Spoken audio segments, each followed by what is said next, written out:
அஸ்ஸலாமு அலைக்கும் வரஹ்மத்துல்லாஹி வபரகாத்துஹு.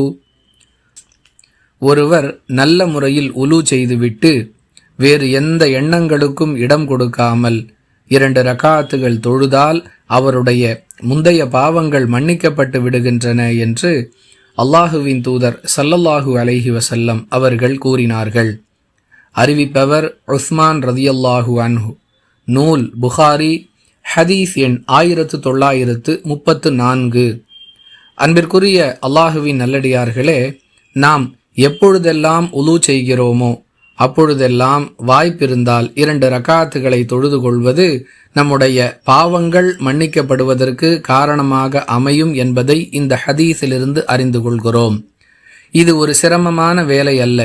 அதிகபட்சமாக 3 அல்லது 4 நிமிடங்கள் செலவழித்தால் 2 ரகாத்துகளை தொழுதுவிடலாம். அதற்காக அல்லாஹ்விடமிருந்து நமக்கு கிடைக்கக்கூடிய மிகப்பெரிய பரிசு பாவ மன்னிப்பு. எனவே இதை சிரமம் பார்க்காமல் அனைவரும் செயல்படுத்த முயற்சி செய்து அல்லாஹ்விடம் மன்னிப்பை பெறுவோம்.